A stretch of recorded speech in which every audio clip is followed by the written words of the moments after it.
पावसाळ्याचा दिवस आलेला आहे आणि मला असं वाटतं की कुठेतरी एका टपरीवरती जाऊन गरमागरम भजे खावे आणि एकदम पावसाचा आनंद घ्यावा.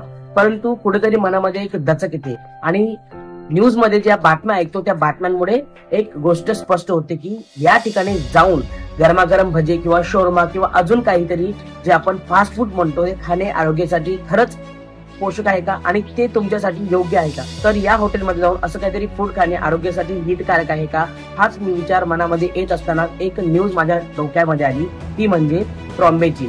मानपूर या परिसरामध्ये 19 वर्षाचा मुलगा प्रथमेश भोसके हा शोरमा खाण्यासाठी आपल्या मित्रांबरोबर गेला आणि त्याने शोरमा सुद्धा खाल्ला.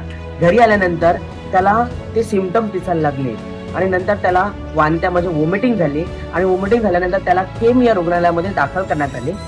केम मध्ये त्याच्यावरती उपचार सुद्धा झाले आणि उपचार करत असताना पुन्हा एका दुसऱ्या हॉस्पिटलमध्ये घेण्यात आले. अशी 3 हॉस्पिटल बदलल्यानंतर त्या मुलाला फूड पॉइझनिंग मुळे त्याला काळाने बोलवले. ही घटना कशामुळे झाली तर लापरवाहीमुळे झाली की एक असा व्यक्ती जो स्वतःच्या बिझनेस साठी शोरमा विकतो, एक असं चिकन विकतो की जे खराब झालेलं चिकन आहे आणि त्यामुळे या निष्पाप लोकांचा याच्यामध्ये जीव जातो. आणि म्हणून मित्रांनो, या सर्व गोष्टींची चर्चा होणे खूप महत्वाचं आहे. नमस्कार, मी संदीप वानकडे आणि इन्फो मराठी या युट्यूब चॅनल मध्ये आपल्या सर्वांचे स्वागत करतो. मित्रांनो, गोष्ट आहे केरळची.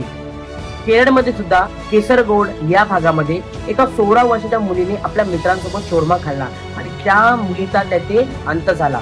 मित्रांनो, 21 वर्षाची महिला इतका सुद्धा या प्रसंगामध्ये अंत झालेला शोरमा खाऊन. तर ही जी घटना आहे, ही घटना कशामुळे घडते तर अशी लोक काही जे बिझनेस चालवण्यासाठी अनहायजेनिक फूड तर बनवतात आणि ते फूड आपल्याला खाऊन त्यामध्ये आपल्याला विष बाधा होते. महत्वाचा मुद्दा इथे उपस्थित हा होतो की आता आपण ज्या गोष्टी खातो ते खरंच हायजेनिक आहेत का, ते खूप महत्वाचं आहे. तुम्ही पाणीपुरी खाता, तुम्ही मोमोज खाता, तुम्ही हॉटेलमध्ये जाऊन फास्ट फूड, वडापाव, समोसा, तुम्ही सगळ्या गोष्टी खाता, परंतु ते बनवण्याची पद्धत किती स्वच्छ आणि किती नीट अँड क्लीन आहे हे बघणं खूप महत्वाचं आहे. या ठिकाणी बिहारमध्ये मुलांना जो मध्यान्नाचं जेवण देण्यात येतो त्याच्यामध्ये विषबाधा झाली, म्हणजे त्या खाण्यामध्ये कीटक होते आणि त्याच्यामुळे त्या विद्यार्थ्यांना विषबाधा झाली आणि 23 मुलांचा मृत्यू झालेला होता.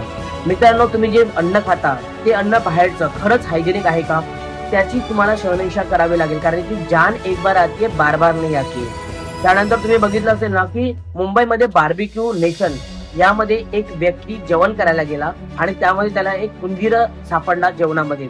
त्यानंतर तुम्ही अलीकडेच बघितलं असेल की आईस्क्रीम मध्ये बोट तुटलेलं आपल्याला सापडलं होतं. अशा प्रकारचे विविध गोष्टी आपल्याला इथे दिसून येतात.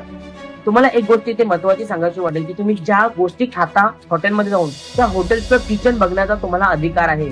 तुम्ही पहिले त्या हॉटेलचं किचन बघा की त्या किचन मध्ये स्वच्छता आहे का, हायजेनिक फूड बनतंय का आणि हे तुमच्या आरोग्यासाठी पोषक आहे का.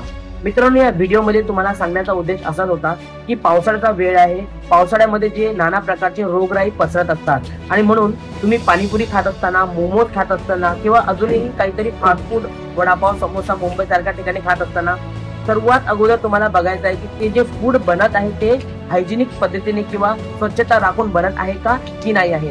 पाणीपुरीवाला जेव्हा पाणी देतो तेव्हा त्याच्या हातामध्ये ग्लव्स आहेत का ते सुद्धा बघण्याची गरज आहे.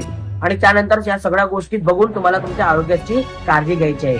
मित्रांनो, व्हिडिओ बघितल्याबद्दल धन्यवाद आणि हा व्हिडिओ तुमच्या मित्रांपर्यंत सुद्धा पोहोचवा, जेणेकरून या पावसाळ्याच्या सीझन मध्ये कुठलीही प्रकारची विषबाधा होऊ नये. आणि जाता जाता व्हिडिओला लाईक आणि सबस्क्राईब नक्की करा. धन्यवाद.